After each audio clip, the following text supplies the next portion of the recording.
Hey everybody. Today we're taking a look at The Great Gatsby, Chapter 3. Alrighty. So, in Chapter 3, we're going to see some exciting action at Gatsby's house as Nick will finally pay him a visit. Now, in the last chapter, we saw Tom's sort of abusive actions towards his mistress, the woman he's cheating on his wife with. So now we're going to see what other sort of dramatic things occur in the life of these young socialites. Alrighty. Chapter 3. There was music from my neighbor's house through the summer nights. In his blue gardens, men and girls came and went like moths among the whisperings and the champagne and the stars. At high tide in the afternoon, I watched his guests driving from the tower of his raft or taking the sun on the hot sand of his beach, while the two motorboats slid the waters of the Sound, drawing aquaplanes over cataracts of foam. On weekends, his Rolls Royce became an omnibus, bearing parties to and from the city between 9 in the morning and long past midnight, while his station wagon scampered like a brisk yellow bug to meet all the trains. And on Mondays, 8 servants, including an extra gardener, toiled all day with mops and scrubbing brushes and hammers and garden shears, repairing the ravages of the night before.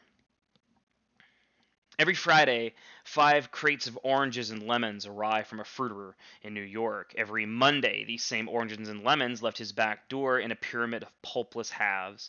There was a machine in the kitchen which could extract the juice of 200 oranges in half an hour if a little button was pressed 200 times by a butler's thumb.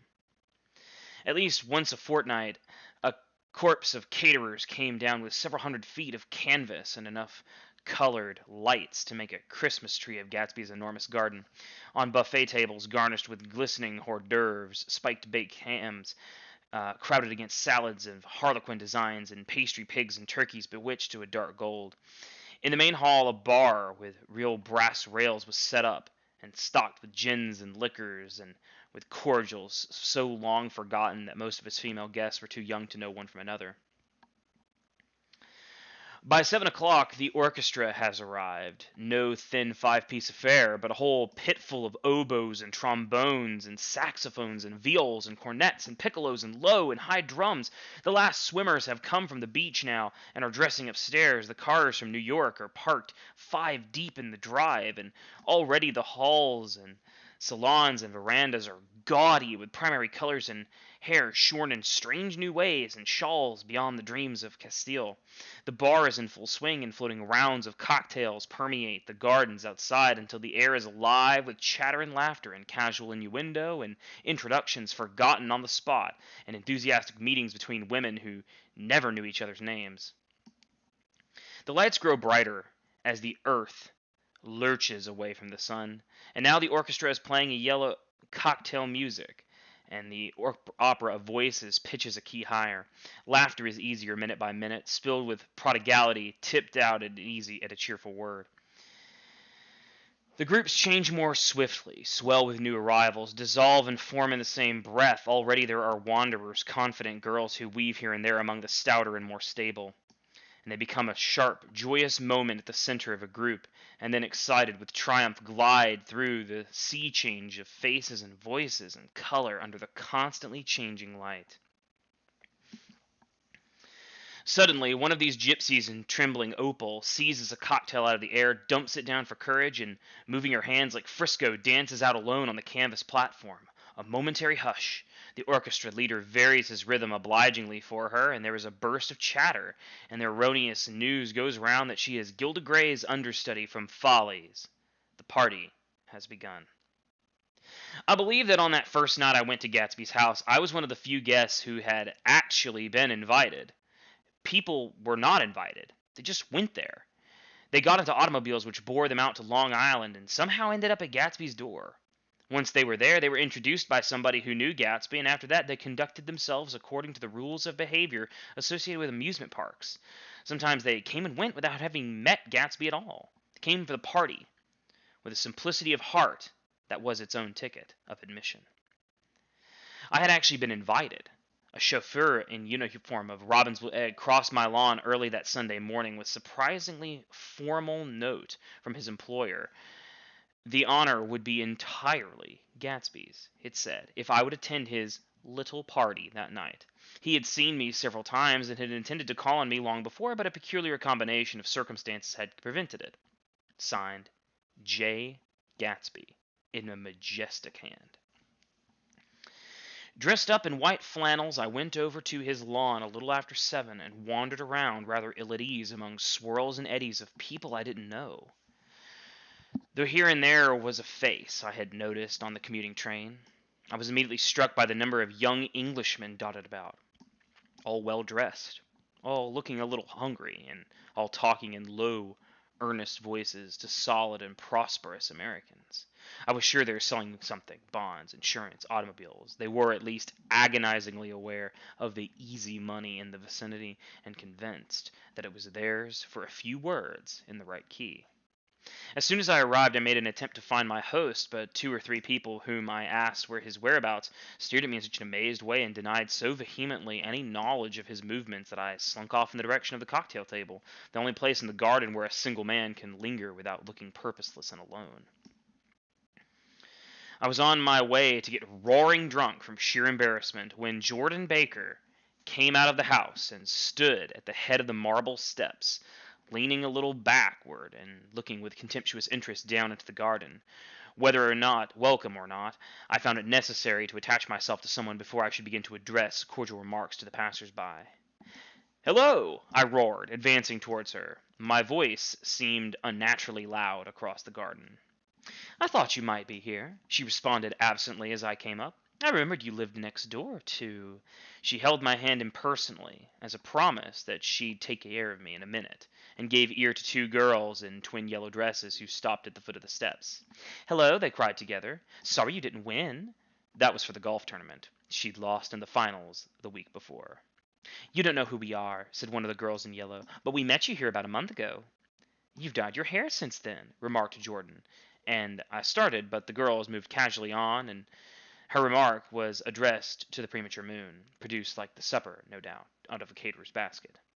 With Jordan's slender golden arm resting in mine, we descended the steps and sauntered about the garden. A tray of cocktails floated at us through the twilight, and we sat down at a table with the 2 girls in yellow and 3 men, each one introduced to us as Mr. Mumble. "Do you come to these parties often?" inquired Jordan of the girl beside her. "The last one was the one I met you at," answered the girl in an alert, confident voice. She turned to her companion. "Wasn't it for you, Lucille?" It was for Lucille, too. "I like to come," Lucille said. "I never care what I do, so long as I have a good time. When I was here last, I tore my gown on a chair, and he asked me my name and address. Inside of a week, I got a package from Croyer's with a new evening gown in it." "Did you keep it?" asked Jordan. "Sure I did. I was going to wear it tonight, but it was too big in the bust and had to be altered. It was gas blue with lavender beads. $265. "There's something funny about a fellow who'd do a thing like that," said the other girl eagerly. "He doesn't want any trouble with anybody." "Who doesn't?" I inquired. "Gatsby, someone told me."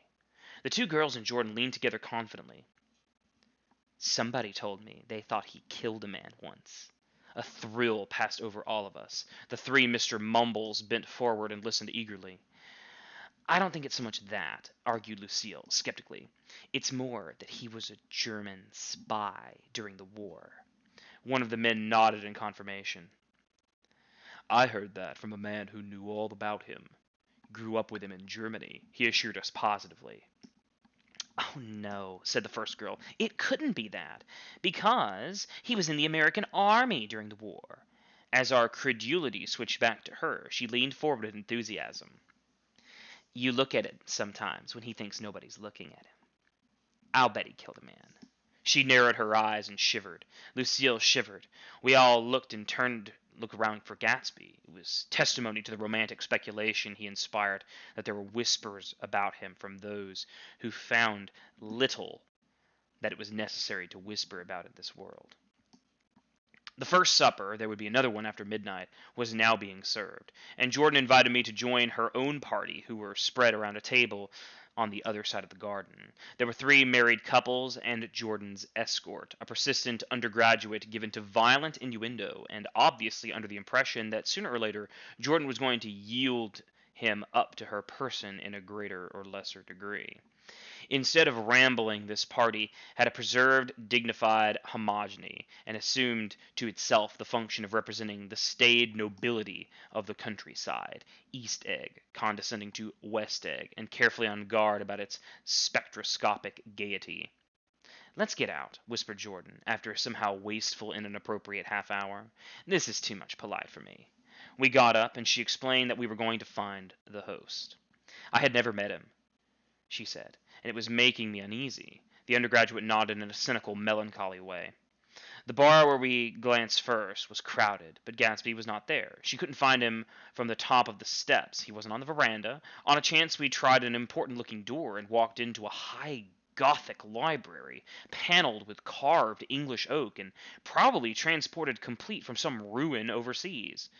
A stout middle-aged man with enormous allied spectacles was sitting somewhat drunk on the edge of a great table, staring with unsteady concentration at the shelves of books. As we entered, he wheeled excitedly around and admired Jordan from head to foot. "What do you think?" he demanded impetuously. "About what?" He waved his hand towards the bookshelves. "About that. As a matter of fact, you needn't bother to ascertain. I ascertained. They're real." "The books?" He nodded. "Absolutely real. Have pages and everything. I thought they'd be a nice durable cardboard, matter of fact, but they're absolutely real. Pages and... Here, let me show you." Taking our skepticism for granted, he rushed to the bookcases and returned with Volume 1 of the Stoddard Lectures. "See?" he cried triumphantly. "It's a bona fide piece of printed matter. It's fooled me. This fellow's a regular Belasco. It's a triumph. What thoroughness. What realism. Knew when to stop, too. Didn't cut the pages. But what do you want? What do you expect?" He snatched the book back from me and replaced it hastily on the shelf, muttering that if one brick was removed, the whole library was liable to collapse. "Who brought you?" he demanded, "or did you just come?" "I was brought. Most people were brought." Jordan looked at him alertly, cheerfully, without answer. "I was brought by a woman named Roosevelt," he continued. "Mrs. Claude Roosevelt. Do you know her?" "I met her somewhere last night. I've been drunk for about a week now, and I thought it might sober me up to sit in a library." "Has it?" "A little bit. I can't tell yet. I've only been here an hour. Did I tell you about the books? They're real. You told us." We shook hands with him gravely and went back outdoors. There was dancing now on the canvas in the garden, old men pushing young girls backward in eternal graceless circles, superior couples holding each other tortuously, fashionably, and keeping the corners, a great number of single girls dancing individualistically or relieving the orchestra for a moment of the burden of the banjo or the traps. By midnight the hilarity had increased. The celebrated tenor had sung in Italian, and the notorious contralto had sung in jazz, and between the numbers people were doing stunts all over the garden, while happy, vacuous bursts of laughter rose towards the summer sky. A pair of stage twins, who turned out to be the girls in yellows, did a baby act in costume, and champagne was served in glasses bigger than finger bowls. The moon had risen higher, and floating to the sound, it was a triangle of silver scales, trembling a little to the stiff, tinny drip of the banjos on the lawn. I was still with Jordan Baker. We were sitting at a table with a man about my age and a rowdy little girl who gave way upon the slightest provocation to uncontrollable laughter. I was enjoying myself now, and I had taken 2 finger bowls of champagne, and the scene had changed before my eyes into something significant, elemental, and profound. A lull in the entertainment. The man looked at me and smiled. "Your face is familiar," he said politely. "Weren't you in the 3rd Division during the war?" "Why, yes. I was in the 9th Machine Gun Battalion." "Ah, I was in the 7th Infantry until about June 1918. I knew I'd seen you somewhere before." We talked for a moment about some wet, gray little villages in France. Evidently he lived in this vicinity, he told me, and he had just bought a hydroplane and was going to try it out in the morning. "Want to go with me, old sport?" "Just near the shore along the Sound?" "What time?" "Any time that suits you best." It was on the tip of my tongue to ask his name when Jordan looked around and smiled. "Having a gay time now?" she inquired. "Much better." I turned again to my new acquaintance. This is an unusual party for me. I haven't seen the host. I live over there. I waved my hand at the invisible hedge in the distance, and this man, Gatsby, sent over his chauffeur with an invitation. For a moment, he looked at me as if he failed to understand. I'm Gatsby, he said suddenly. What? I exclaimed. Oh, I beg your pardon. I thought you knew, old sport. I'm afraid I'm not a very good host. He smiled understandingly, much more than understandingly. It was one of those rare smiles with a quality of eternal reassurance in it that you may come across 4 or 5 times in life. It faced, or seemed to face anyway, the whole external world for an instant, and then concentrated on you with an irresistible prejudice in your favor. It understood you just so far as you wanted to be understood, believed in you just as you would like to believe in yourself, and assured you that it had precisely the impression of you that at your best you hoped to convey. Precisely at that point it vanished, and I was looking at an elegant, young roughneck, a year or two over 30, whose elaborate formality of speech just missed being absurd. Some time before he introduced himself, I'd got the strong impression that he was picking his words with care. Almost at that moment when Mr. Gatsby identified himself, a butler hurried towards him with information that Chicago was calling him on the wire. He excused himself with a small bow that included each of us in turn. If you want anything, just ask for it, old sport, he urged me. Excuse me. I will rejoin you later. When he was gone, I turned immediately to Jordan, constrained to assure her of my surprise. I expected that Mr. Gatsby would be a florid and corpulent person in his middle years. Who is he? I demanded. Do you know? He's just a man named Gatsby. Where is he from, I mean? What does he do? Now, you started on the subject, she answered with a wan smile. Well, he told me once that he was an Oxford man. A dim background started to take shape before him, but at her next remark it faded away. However, I don't believe it. Why not? I don't know, she insisted. I just don't think he went there. Something in her tone reminded me of the other girls. I think he killed a man, and had the effect of stimulating my curiosity. I would have accepted without question the information that Gatsby sprang from the swamps of Louisiana or from the Lower East Side of New York. That was comprehensible, but young men didn't, at least in my provincial experience, I believe they didn't, drift coolly out of nowhere and buy a place on Long Island Sound. Anyhow, he gives large parties, said Jordan, changing the subject with an urbane distaste for the concrete. And I like large parties. They're so intimate. At small parties, there isn't any privacy. There was the boom of a bass drum. The voice of the orchestra leader rang out suddenly above the eccolia of the garden. Ladies and gentlemen, he cried, at the request of Mr. Gatsby, we're going to play for you Mr. Vladimir Trostov's latest work that has attracted so much attention at Carnegie Hall last May. If you read the papers, then you know there was a big sensation. He smiled with jovial condescension and added, some sensation, whereupon everyone laughed. This piece is known, he concluded lustily, as Vladimir Tostov's Jazz History of the World. The nature of Mr. Tostov's composition eluded me, because just as it began, my eyes fell on Gatsby, standing alone on the marble steps, looking from one group to another with approving eyes. His tanned skin was drawn attractively tight on his face, and his short hair looked as though it was trimmed every day. I could see nothing sinister about him. I wondered if the fact that he was not drinking helped to set him off from his guests, for it seemed to me that he grew more correct as the fraternal hilarity increased. When the jazz history of the world was over, girls were putting their heads on men's shoulders in puppishly convivial ways. Girls were swooning backward playfully into men's arms, and even in groups, knowing that someone would arrest their falls. But no one swooned backward on Gatsby. No French bob touched Gatsby's shoulder. No singing quartets were performed with Gatsby's head for one link. I beg your pardon. Gatsby's butler was suddenly standing beside us. Miss Baker, he inquired, I beg your pardon, but Mr. Gatsby would like to speak with you, alone. With me? She exclaimed in surprise. Yes, madame. She got up slowly, raising her eyebrows at me in astonishment, and followed the butler toward the house. I noticed that she wore her evening dress, all her dresses like sports clothes. There was a jauntiness about her movements, as if she'd first learned to walk upon golf courses in clean, crisp mornings. Now I was alone, and was almost, too. For some time confused and intriguing sounds had issued from long, many-windowed rooms which overhung the terrace. Eluding Jordan's undergraduate, who was now engaged in an obstetrical conversation with two chorus girls, and who implored me to join him, I went inside. The large room was full of people.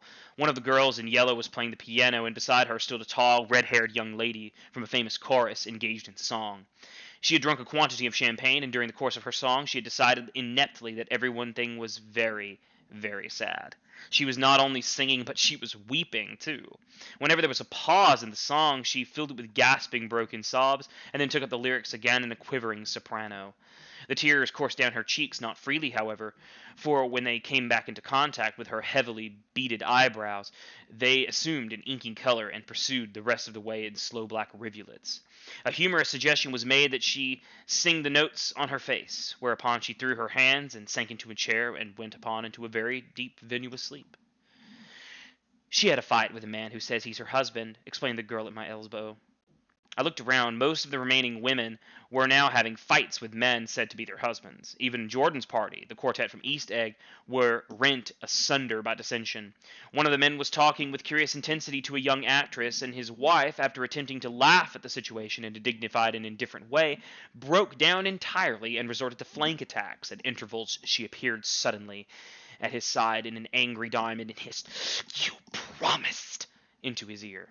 The reluctance to go home was not confined to wayward men. The hall was present occupied by two deplorably sober men and their highly indignant wives. The wives were sympathizing each other in slightly raised voices. "Whenever he sees I'm having a good time, he wants to go home. Never heard anything so selfish in my life. We're always the first ones to leave. So are we." "Well, we're almost the last tonight," said one of the men sheepishly. "The orchestra left a half an hour ago." In spite of the wives' agreement that such malevolence was beyond credibility, the dispute ended in a short struggle, and both wives were lifted, kicking, into the night. As I waited for my hat in the hall, the door of the library opened, and Jordan Baker and Gatsby came out together. He was saying some last word to her, but the eagerness in his manner tightened abruptly into formality as several people approached him to say goodbye. Jordan's party were calling impatiently to her from the porch, but she lingered for a moment to shake hands. "I've just heard the most amazing thing," she whispered. "How long were we in there?" "Why, about an hour." "It was simply amazing," she repeated abstractedly. "But I swore I wouldn't tell it, and here I am tantalizing you." She yawned gracefully in my face. "Please come and see me. Phone book, under the name Mrs. Sigourney. Howard, my aunt." She was hurrying off as she talked. Her brown hand waved a jaunty salute as she melted into the party at the door. Rather ashamed that my first appearance I had stayed so late, I joined the last of Gatsby's guests who were cluttered around him. I wanted to explain that I'd hunted for him early in the evening and to apologize for not having known him in the garden. "Don't mention it." He joined me eagerly. "Don't give it another thought, old sport." The familiar expression held no more familiarity than the hand which reassuringly brushed my shoulder. "And don't forget that we're going up in the hydroplane tomorrow morning at 9 o'clock. Then the butler, behind his shoulder. "Philadelphia wants you on the phone, sir." "All right, in a minute. Tell them I'll be right there. Good night." "Good night." "Good night." He smiled. And then suddenly there seemed to be pleasant significance in having been among the last to go, as if he had desired it all the time. "Good night, old sport. Good night." But as I walked down the steps, I saw that evening was not quite over. 50 feet from the door, a dozen headlights illuminated bizarre and a tumultuous scene. In the ditch beside the road, right side up but violently shorn one wheel, rested a new coupe, which had left Gatsby's drive not 2 minutes before. The sharp jut of a wall accounted for the detachment of a wheel, which was now getting considerable attention from half a dozen curious chauffeurs. However, as they had left their car blocking the road in a harsh, discordant din from those in the rear, it had been audible for some time, and a man in a long duster had dismounted from the wreck, and now stood in the middle of the road, looking from the car to the tire, to the tire, to the observers in a pleasant, puzzled way. "See?" he explained. "It went in the ditch. The fact was infinitely astonishing to him, and I recognized the unusual quality of wonder and then the man. It was the late patron of Gatsby's library. How did it happen? He shrugged his shoulders. I know nothing whatever about mechanics, he said decisively. But how did it happen? Did you run into the wall? Don't ask me, said Allies, washing his hands of the whole matter. I know very little about driving. Next to nothing. It happened, that's all I know. Well, if you're a poor driver, you oughtn't to try driving at night. But I wasn't even trying, he explained indignantly. I wasn't even trying. An awkward hush fell upon the bystanders. Do you want to commit suicide? You're lucky it was just a wheel. A bad driver not even trying. You don't understand, explained the criminal. I wasn't driving. There was another man in the car. The shock that followed this declaration found voice in the sustained "ah" as the door of the coupe swung slowly open. The crowd, it was now a crowd, stepped back involuntarily when the door had opened wide and there was a ghostly pause. Then very gradually, part by part, a pale dangling individual stepped out of the wreck, pawing tentatively at the ground with a large uncertain dancing shoe. Blinded by the glare of the headlights and confused by the incessant groaning of the horns, the apparition stood swaying for a moment before he perceived the man in the duster. "What's the matter?" he inquired calmly. "Did we run out of gas?" "Look!" Half a dozen fingers pointed at the amputated wheel.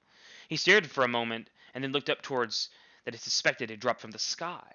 "It came off," someone explained. He nodded. "At first I didn't know it was stopped." A pause. Then, taking a long breath and straightening his shoulders, he remarked in a determined voice, "Wonder tell me there's a gasoline station?" At least a dozen men, some of them a little better off than he was, explained to him that the wheel and the car were no longer joined by any physical bond. "Back out," he suggested after a moment. "Put her in reverse." "But the wheel's off." He hesitated. "No harm in trying." The caterwauling horns had reached a crescendo, and I turned away and cut across the lawn towards home. I glanced back once. A wafer of a moon was shining over Gatsby's house, making the night fine before and surviving the laughter at the sound of his still glowing garden. A sudden emptiness seemed to flow now from the windows and the great doors, endowing with complete isolation the figure of the host, who stood on the porch, his hand in the formal gesture of farewell. Reading over what I've written so far, I see I've given the impression that the events of these 3 nights, several weeks apart, were all that absorbed me. On the contrary, they were merely casual events in a crowded summer, and until much later they absorbed me infinitely less than my personal affairs. Most of the time I worked. In the early morning, the sun threw my shadow westward as I hurried down the white chasms of lower New York towards the Property Trust. I knew the other clerks and the young bond salesmen by their first names, and lurched with them in the dark, crowded restaurants and little pig sausages and mashed potatoes and coffee.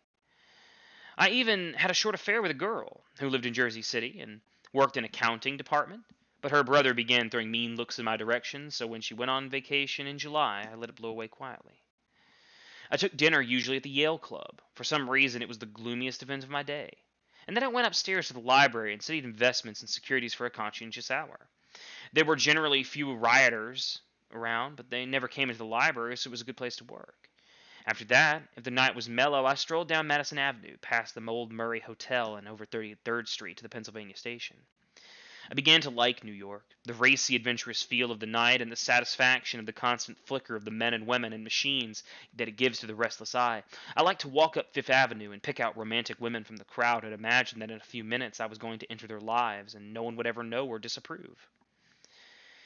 Sometimes in my mind I followed them to their apartments on the corners of hidden streets, and they turned and smiled back at me before they faded through the door into warm darkness. At the enchanted metropolitan twilight, I felt a haunting loneliness. Sometimes, and felt it in others, poor young clerks who lorded in front of windows waiting for it was time for a solitary restaurant dinner. Young clerks in the dusk, wasting the most poignant moments of night and life. Again at 8 o'clock, when the dark lanes of the 40s were in 5 deep with throbbing taxicabs, bound for the theater district, I felt a sinking in my heart. Forms leaned together in the taxis as they waited, and voices sank. And there was laughter, unheard jokes, and lighted cigarettes, outlined in unintelligible gestures inside. Imagining that I, too, was hurrying towards gaiety and sharing their intimate excitement for a while, I wished them well. For a while, I lost sight of Jordan Baker, and then in midsummer, I found her again. At first, I was flattered to go places with her because she was a golf champion and everyone knew her name. But then it was something more. I wasn't actually in love. But I felt a sort of tender curiosity. The bored, haughty face she turned to the world concealed something. Most affectations conceal something eventually, even though they don't in the beginning, and one day I found out what it was. When we were on a house party together up in Warwick, she left a borrowed car out in the rain with the top down, and then lied about it. And suddenly I remembered the story about her that had eluded me that night at Daisy's. At her first big golf tournament, there was a row that nearly reached the newspapers, a suggestion that she had moved a ball from a bad lie in the semi-final round. The thing approached the proportions of a scandal and then died away. A caddy retracted his statement that the only other witness admitted that he might have been mistaken, and the incident and that name had remained together in my mind. Jordan Baker instinctively avoided clever, shrewd men, and now I saw that this was because she felt safer on a plane where any divergence from a code would be thought impossible. She was incurably dishonest. She wasn't able to endure being at a disadvantage. And given this unwillingness, I suppose she'd begun dealing in subterfuges when she was very young in order to keep that cool, insolent smile turned to the world, and yet satisfy the demands of her hard, jaunty body. It made no difference to me. Dishonesty in a woman is a thing you never blame deeply. I was casually sorry, and then I forgot. And then in that same house party, we had a curious conversation about driving a car. It started because she passed so close to some workmen that our fender flicked a button on one man's coat. "You're a rotten driver," I protested. "Either you ought to be more careful, or you oughtn't to drive at all." "I am careful." "No, you're not." "Well, other people are," she said lightly. "What's that got to do with it?" "That'll keep them out of my way," she insisted. "It takes two to make an accident." Suppose you met somebody just as careless as yourself." "I hope I never will," she answered. "I hate careless people. That's why I like you." Her gray, sun-strained eyes stared straight ahead, but she had deliberately shifted our relations. And for a moment I thought I loved her. But I'm slow thinking and full of interior rules that act as brakes on my desires, and I knew that first I had to get myself definitely out of that tangle back home. I had been writing letters once a week and signing them "Love Nick." And all I could think about was when that certain girl played tennis.